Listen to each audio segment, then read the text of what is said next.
I am Harish Patel from Vijayanagar High School, Naranpura. Unit number 3, Mohan and his Veena. ગઈ વખતે આપણે page number 26ની last line સુધી જોયું હતું. એમાં છેલ્લો શબ્દ બાકી રહી ગયો હતો, ત્યાંથી આપણે શરૂઆત કરીએ. છેલ્લું જે વાક્ય હતું આ પ્રમાણે હતું: let him follow his heart's desire. તેને તેની હૃદયની ઈચ્છાને અનુસરવા દો. She declared. તેણીએ જાહેર કર્યું હતું. She declared.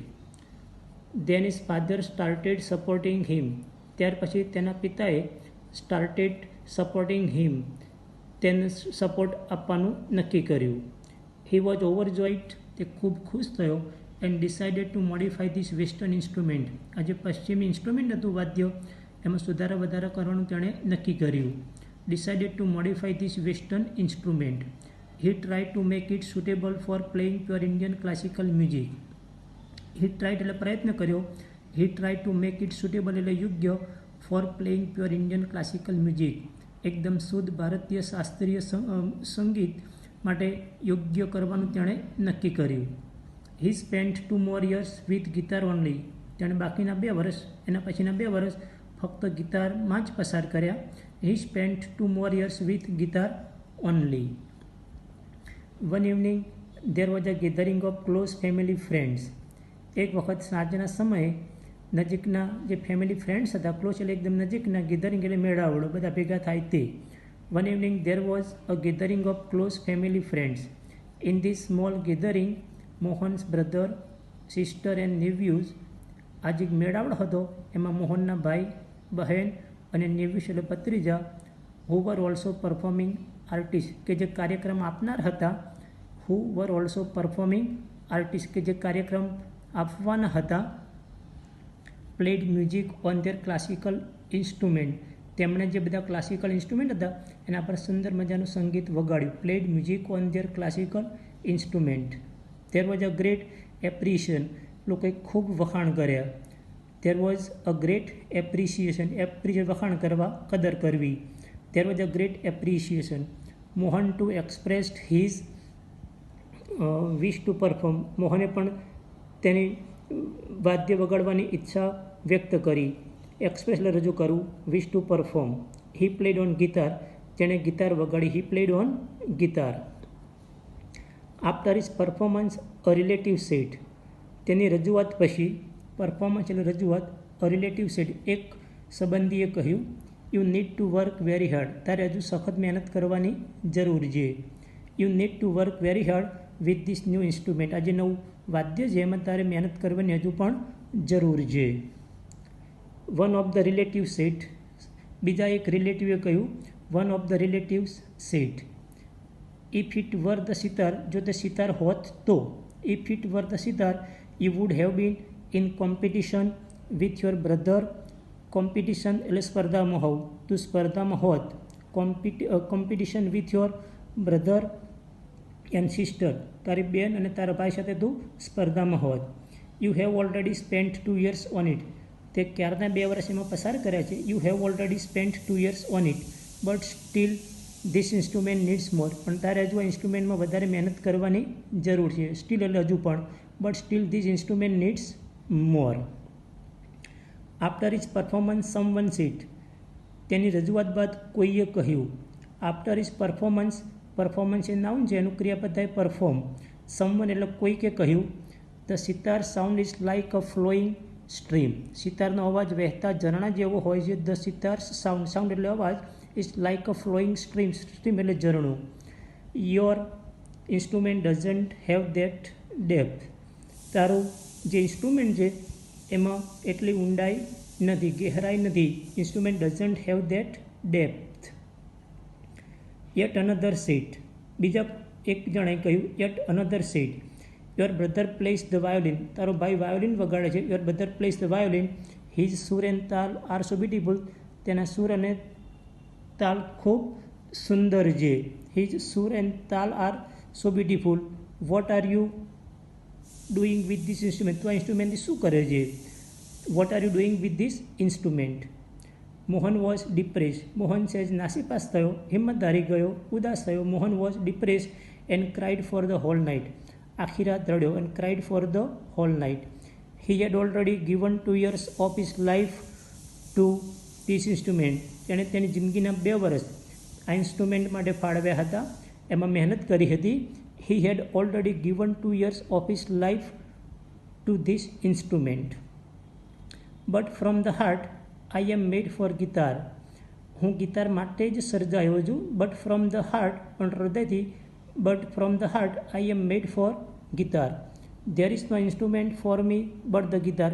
મારા માટે ગિટાર સિવાય બીજું કોઈ જ વાદ્ય નથી. There is no instrument for me but the guitar. He thought, તેણે વિચાર્યું. થિંકનું ભૂતકાળ છે thought. This instrument will become my face to the world. આ જે ઇન્સ્ટ્રુમેન્ટ છે એ મારી ઓળખ બનશે. This instrument will become my face to the world, એટલે મારી ઓળખ બનશે. Will become my face to the world એટલે દુનિયામાં મારી ઓળખ બનશે. આઈ એમ શ્યોર, મને ખાતરી છે. I am going to make it big, very big. હું તેને બહુ જ જાણીતું બનાવીશ દુનિયાની અંદર. I am going to make it big, very big. He was determine, તે મનોમન નક્કી કર્યું હતું તેણે કે હું વાદ્યને ખૂબ જાણીતું બનાવીશ દુનિયાની અંદર. This experience took place when Mohan was only 16 years of age. આ ઘટના બની કે જ્યારે મોહનની ઉંમર ફક્ત 16 વર્ષની હતી. This experience took place, take place નું ભૂતકાળ છે took place, when Mohan was only 16 years of age. તેની ઉંમર ફક્ત 16 વર્ષની હતી. It was the turning point.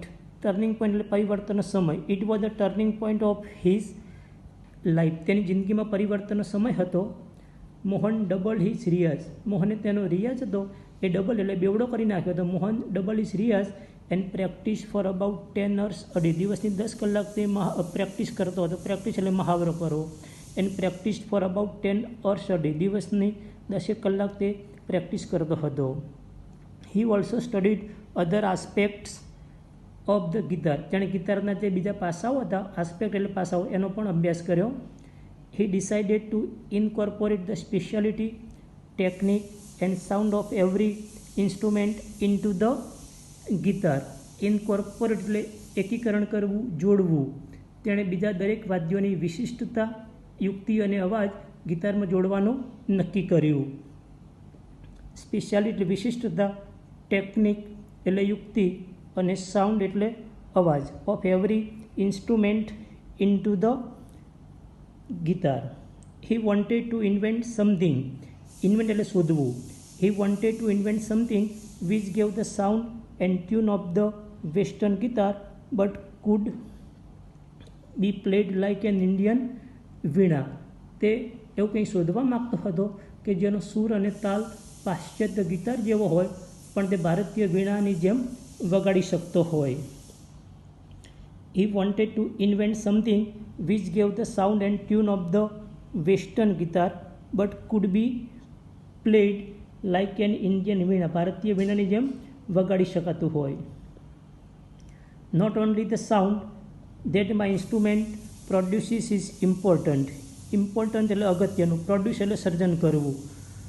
Not only the sound that my instrument produces is important but it must also express my vision, what I want to say through the instrument. તેણે પોતાની જાતને કહ્યું, મારું વાદ્ય સુરો રેલાવે તે માત્ર અગત્યનું નહીં હોય પણ તે મારા દ્રષ્ટિબિંદુને, વિઝન એટલે દ્રષ્ટિબિંદુ પણ રજૂ કરતું હશે. વિઝન એટલે દ્રષ્ટિબિંદુ. Express my vision, what I want to say through this instrument. He said to himself, તે મનોમન બોલ્યો.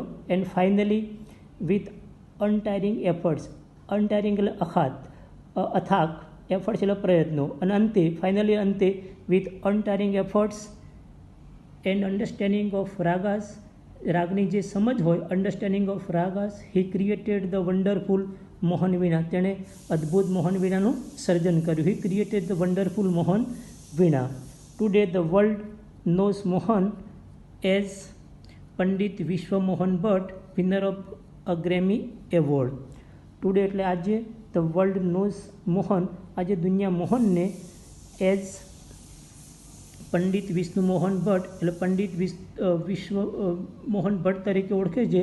Winner of A Grammy award. તે ગ્રેમી એવોર્ડના વિજેતા પણ હતા. વિનર એટલે વિજેતા પણ હતા ગ્રેમી એવોર્ડના. આજે દુનિયા તેમને પંડિત વિશ્વમોહન ભટ્ટ તરીકે ઓળખે છે. I just followed my heart's passion and here I am, said Mohan at the award ceremony in 1993. એમણે જે 1993 જે એવોર્ડ સેરેમની હતી એમાં જણાવ્યું હતું કે હું ફક્ત મારી જે હૃદયની ઈચ્છા હતી એને અનુસર્યો હતો. I just followed my heart's passion and here I am. હું મારા મનના જુસ્સાને અનુસર્યો અને હું અહીંયા સુધી પહોંચ્યો હતો. Unit is over.